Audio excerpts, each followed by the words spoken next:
Assalamu alaikum wa rahmatullahi wa barakatuh. Welcome again to Pathway to Jannah. And I am Nima Akashat Zebiri. This is a period of forgiveness, and I hope that you're doing your istighfar a lot. Don't forget all the powerful words of zikri that you can do this period while you're working, while you're cooking, while you're driving, and all of that during the day. And a lot of recitation of the Quran that you need. Welcome again to Pathway to Jannah, like I said earlier, and we have a lot of content to remind you to do this that I mentioned earlier. But before we go into the contents for today, let me quickly say thank you to our donors and sponsors of all these that you see here that will be taken away by our winners from our quiz segment. But I also want to use the opportunity to ask more donors, more sponsors, partner with us this season and be able to reach a larger audience, but also get the rewards from Allah subhanahu wa ta'ala. I'll go on a short break while you enjoy the contents, and when I come back, I'll bring in my winners and a new quiz question for the day.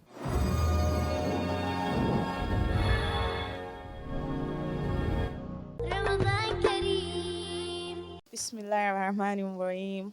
Qul huwallahu ahad, Allahu samad, lam yalid wa lam yulad, wa lam yakul lahu kufuwan ahad.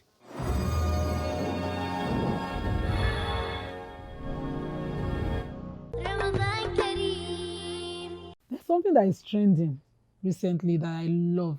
It's called Iftar in London. You would love that experience if you saw it. I'm here to show you the Ramadan spread in London. Today I'm at British Library. Today I'm in Trafalgar Square, one of the most iconic places in London. We're here next to Wembley Stadium. The crowd you see behind me is here to break their fast.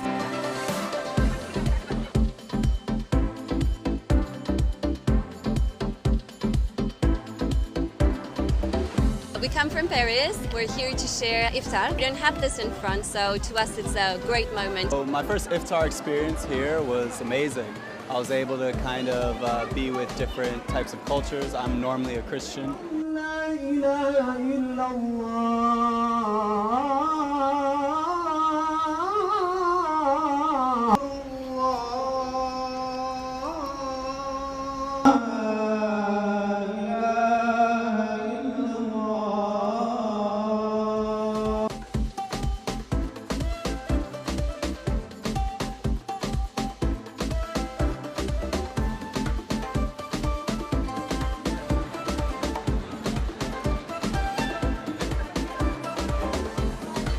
For the first time ever in the history of Britain, we have an iftar at Wembley Stadium. And to have open iftar here, never in my wildest dreams.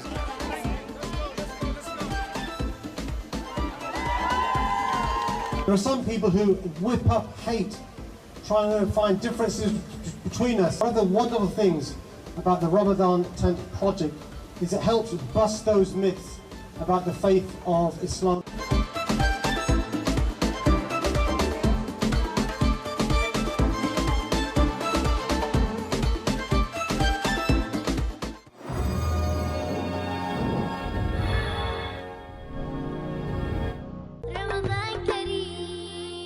Then there was also one day a Muslim boy beat the son of a Jew, and the case was brought before Umar. Umar gave the cane to the son of the Jew because the son of the Muslim was at fault. He said, call the two fathers. Oh yeah, witness the beating back. So the son of the Jew beat back the son of a Muslim, and Umar said, okay, matter is now said, 1-1 go, let's draw. So responsibility. Now, self-accountability is also one of the attributes of Umar.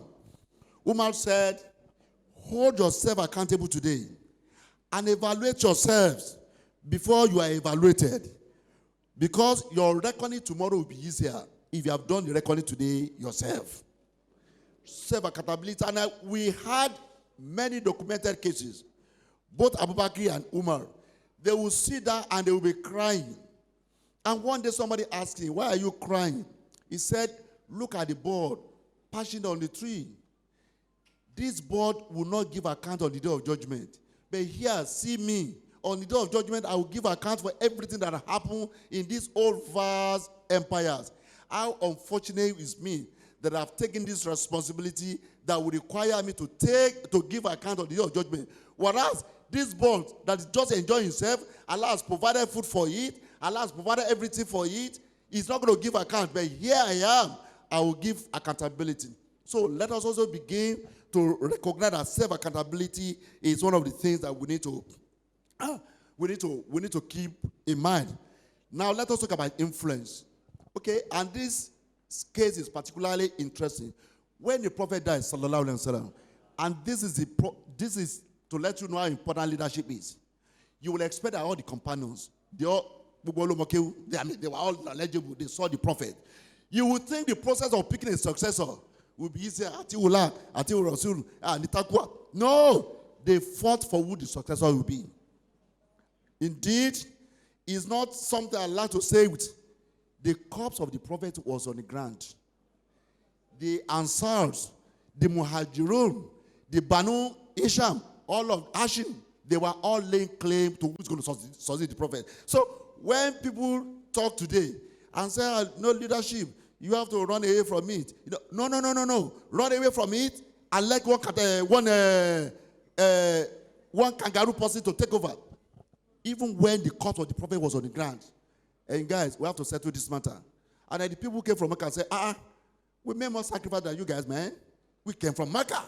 We left everything in Mecca. We are leaders in Mecca. We came here because, and guys said, man, when they sent you away from Mecca, did we receive you? We receive you here. Now, if we didn't receive you, what will have happened to you guys? And then the Banu Hashim, the tribe of the prophet, said, when two of you are finished, you come to us. Awalani. You know who provided the leadership at that point in time? It was Umar, a man of influence. That's leadership. He had no title. He was not the Caliph. He had no title. Umar said, I pledge my loyalty to Abu Bakr. And the temperature went down. And everybody said, okay, Abu Bakr, you are our leader. Umar provided leadership without a title. That was influence at that point in time. That was influence. That's what leadership is all about. Why not for that intervention? Perhaps the history of Islam would have been different. He provided leadership at that point in time. And when he took on the leadership, what did he say? You remember what Abu Bakr said when he became the Caliph? What did he say? I am not the best among you. Follow me for as long as I follow the Quran and the Prophet. Listen to what Umar said. Umar was extremely focused. He wasn't talking about piety. He wasn't talking about. He was inclined to provide the leadership and the administrative structure. Listen to what he says. Umar says, I will not delegate to anyone else, any of our affairs that I can deal with directly. And if there's anyone that I cannot deal directly with, I will delegate it to other people who are trustworthy and capable of doing it. If they do well, I will reward them. If, on the other hand, they do badly, I will punish them. That was his inaugural speech. In this inaugural speech, listen to some key points. I will delegate. He recognizes that he cannot get the job done alone unless he gets people who can do it. Number two, I will delegate those things that I cannot do myself as a leader, either for lack of time or I don't have the skills. He recognizes that he will never have all the skills to provide the leadership. There's no leader that will have all the skills to provide the leadership, to do the leadership. But you must recognize your own limitation as a leader, and you must look for the talent and skills and knowledge in the other people can do. I will delegate to other people what I cannot do myself. Number three, there's also a reward system. There's an incentive. It is not out of place for a leader to give out an assignment to someone, and that assignment has been delivered successfully, and to reward the person who has done it.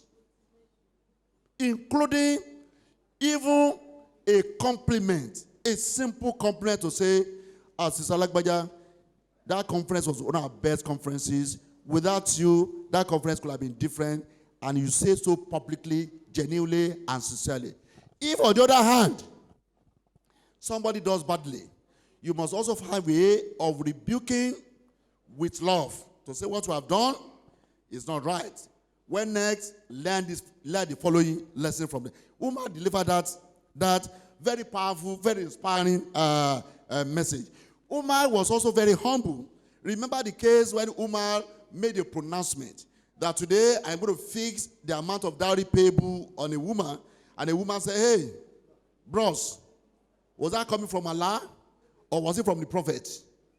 He said, well, I just thought, okay, if you are talking, I can also thought.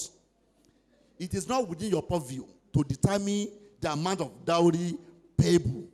And Umar took the microphone and said, you know, I made an announcement earlier. Woman is wrong, that woman is right.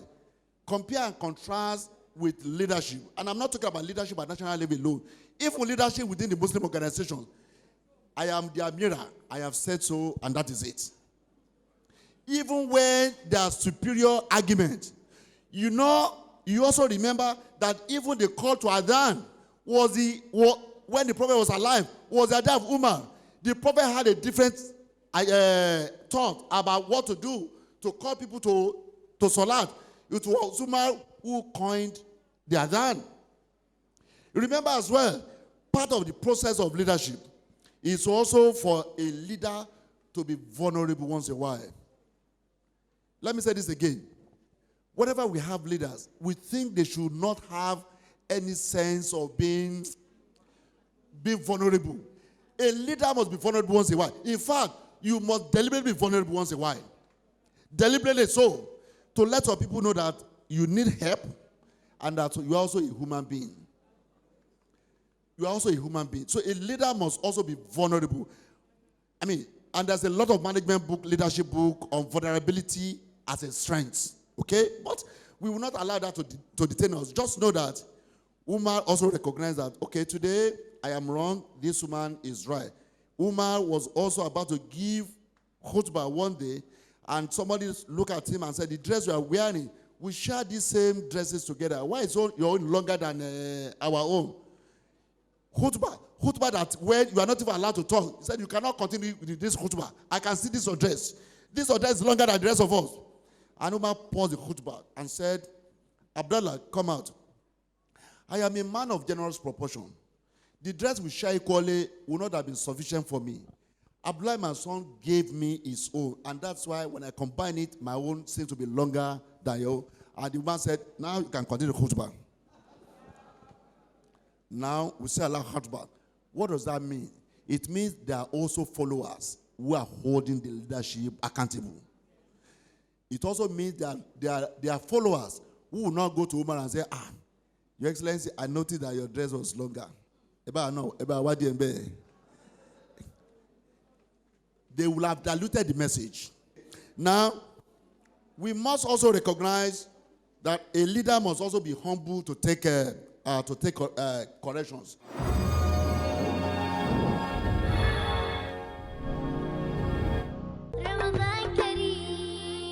Assalamu alaikum viewers. My name is Balanlia Tonda. I run Readers Fruities, where we make fruit and vegetable catering. For today, we want to teach us ways where we can have our fruits during the month of Ramadan. As we know, we abstain from food and drink, but we need to keep our body nourished by taking fruits and vegetables. Now we'll be teaching how to make a fruit kebab using a skewer stick and variety of fruits. Here we have pawpaw, green and red grapes, pineapple, and watermelon. It's no big deal, just take a fruit and stir it on the stick, alternating it till you fill all the skewer with available fruits, just to present it in an enticing form for people to eat and appreciate. That's it. Here we are.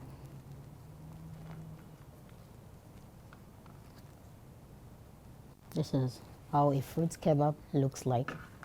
And we do that till all the sticks has been filled with fruits. Make this before iftar, keep in the fridge to chill a bit and serve at iftar. That's it. Some watermelon, more pawpaw, You can use different types of fruits available to you. Red grape, green, and on we go till we are done. The more the fruits you have, the more colorful your kebab looks like. Try this today, and it's not expensive to make. Just get available fruit in season and off you go.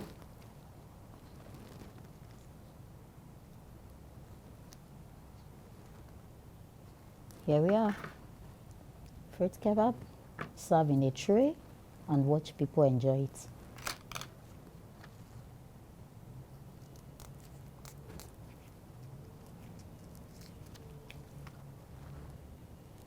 Some pineapple, watermelon, more purple, red grapes, a green grape. You can use kiwi, you can use strawberry, you can use apple, any fruit at your disposal, and your kebab is ready to serve. Also, aside from having it in a stick as kebab, you can have it in platter, mix in a bowl, a tray, different cut fruits, showing colorful arrangements. Then you put in your tray. At the time of serving, you can serve in small unit bowls like this for individual. It's not compulsory you have in a stick. You can also serve in a tray. Thank you.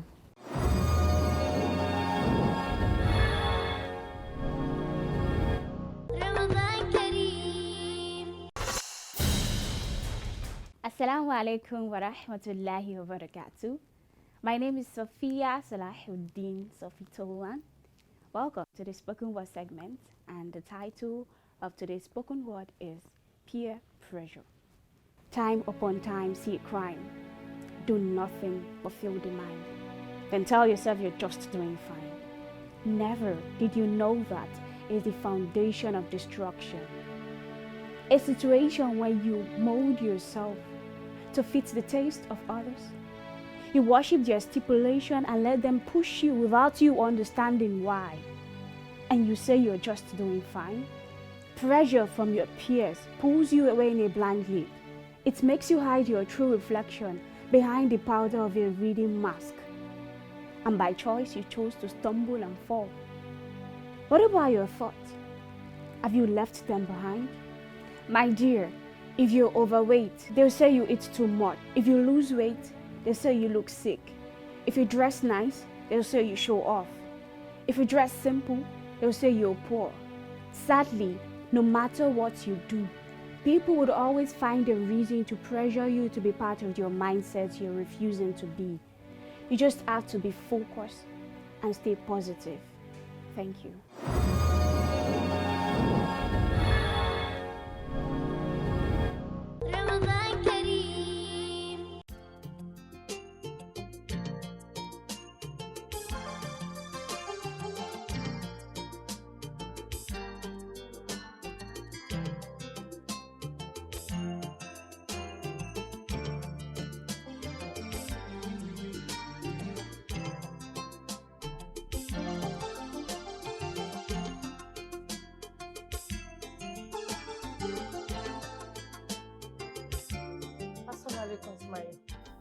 Why you said I'm home? Aren't you supposed to be out for your exams? The time was moved to later in the day. Oh, so is that why you're chatting with your friends? Because you have enough time?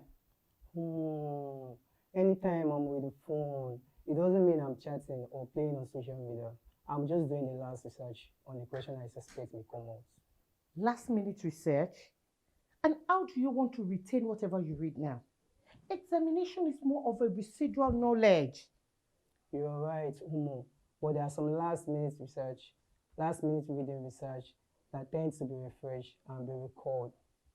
Alhamdulillah, I still have some data to do on my phone. And I won't mind if you replenish me more. I just bought you data a few days ago. I'm not buying you another one, young man. Mom, as you can see, it's serving me good purpose and I'm using it well. Well, I will only buy you data if you promise me to come back to this house with first class. Miss Moe, your son, I'll make you proud. Okay, mashallah. Allah will make it easy for you, my dear. Well done.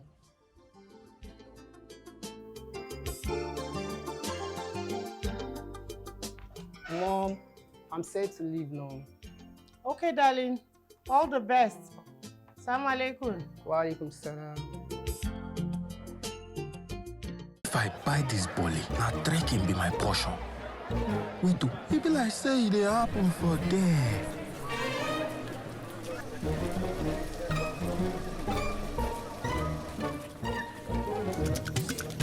Almost level. No darling, after all of us now visitor.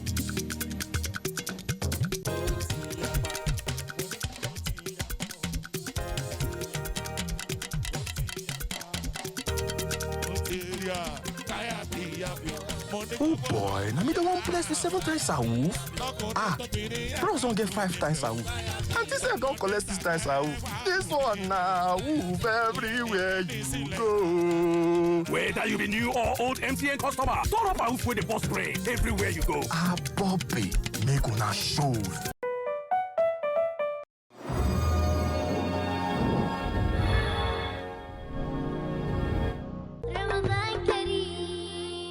Welcome back. So I have 2 winners in the studio with me. Can you please join me on set, please?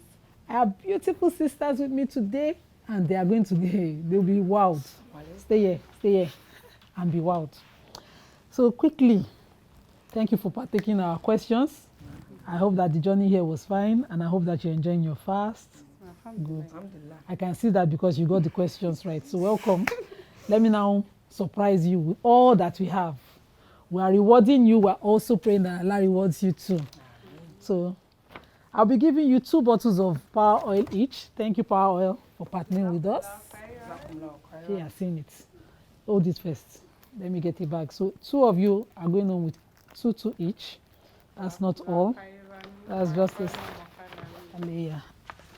that's just a start point. You'll be helping me. Okay, put your bags.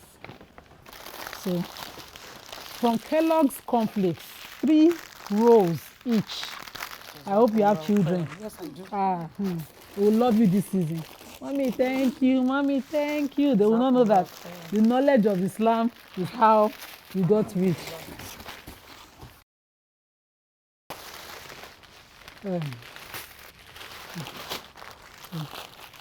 From Kellogg's cornflakes. And our Biggie Foods. This one I always say is evidence that when you answer question on our show, you'll get something. So give all your neighbors, everybody at Iftar. You get a bottle of water and 3 other exotic drinks from Biggie Foods as well, from Right Foods as well. And a crate of eggs, oil, and 2 packs for each of you, 1 each, of our Iftar packages from Labule Kitchen. Labule Kitchen has been with us for a long time. They've been sponsoring our show.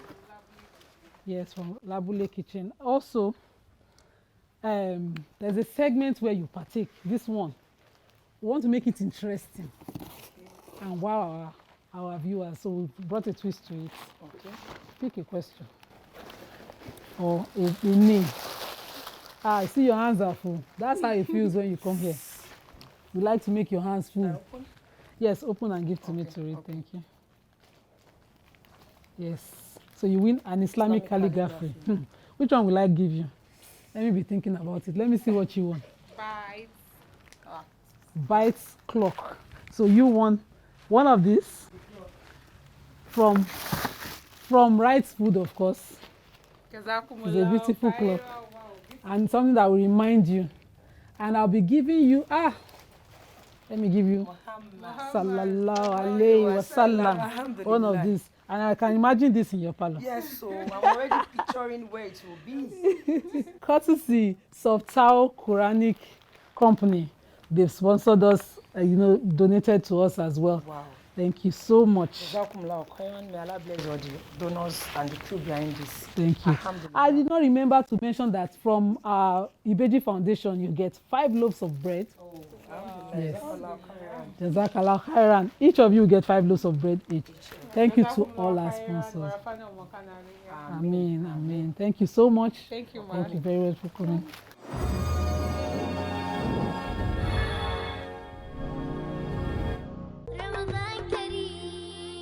If you're interested in getting this feeling that my winners just got, you have to partake in our quiz segment and answer our questions correctly.